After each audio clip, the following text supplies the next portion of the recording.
So let's discuss yet another example of a reversible cycle known as the Otto cycle.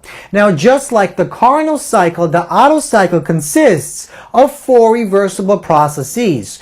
2 of those processes are isobolometric and 2 of those processes are adiabatic.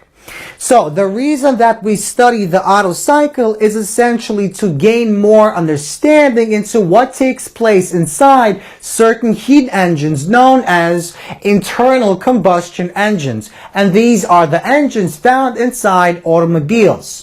So let's begin by looking at the following diagram. So this diagram essentially depicts the 4 processes that take place inside the Otto cycle. So once again, each Otto cycle consists of 4 reversible processes, 2 being adiabatic processes and 2 being isobolometric processes. So let's suppose our initial starting position is found at position 1. So when we go from position 1 to position 2, that is pathway A. So let's see what happens in process number 1. So the gasoline inside the cylinder of the internal combustion engine is compressed adiabatically from position 1 to position 2. So this first process is an adiabatic process. So notice the volume decreases and the pressure increases. Now, because we're dealing with an adiabatic process, that means the heat that flows into our system or out of our system is 0. So recall, according to the first law of thermodynamics, the change in internal energy of our system is equal to the Q plus the W. The Q is the heat flow into our system, and the W is the work that is done by our system. Now, because in pathway A, we're dealing with an adiabatic compression, that means the Q is 0, and that implies that the change in internal energy during this pathway A, during our first process, is equal to the work that is done by the surroundings on our system to compress our system from position 1 to position 2. Now, let's move on to process 2. So process 2 is depicted by pathway B. So we begin at position 2 and end at position 3.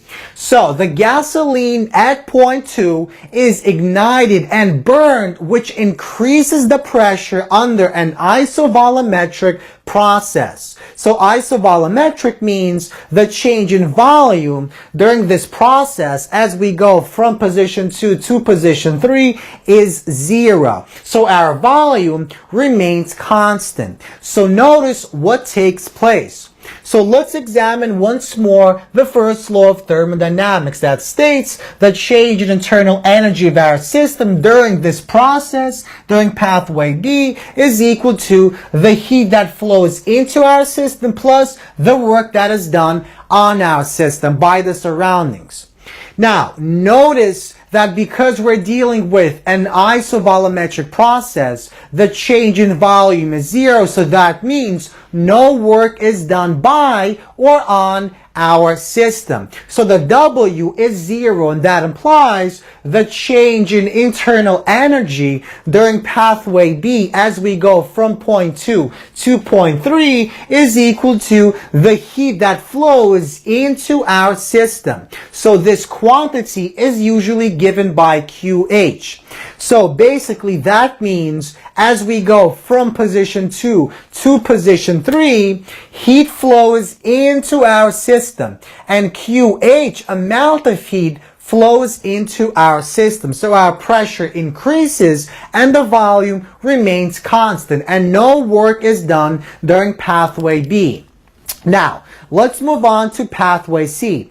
Pathway C is depicted beginning at position 3 and ending at position 4. So notice what takes place. This is once again an adiabatic process, but now instead of compressing, we're expanding. So the gas expands adiabatically, decreasing the pressure and increasing the volume. So our pressure drops as we go from 3 to 4 and our volume increases. So once again, because we're dealing with an adiabatic expansion, the Q is 0. That implies the change in internal energy of our system is equal to the work that is done by our system on the surroundings. So the reason the work is done by our system is because our volume essentially increases. And finally, let's move on to pathway D, which is depicted beginning at position 4 and ending at position 1.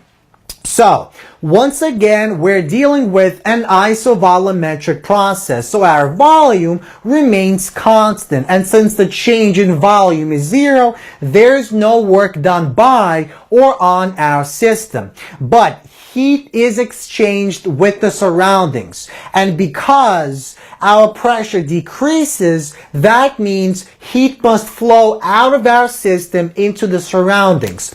So when we go from position 4 to position 1, heat flows out of our system, and we symbolize this with QL. So finally, the gas undergoes an isovolumetric process, and the heat is discharged into the surroundings, and the symbol that represents this discharge is given by QL. So the change in internal energy of our system is equal to negative of the QL. The negative simply means that heat is discharged into the environment.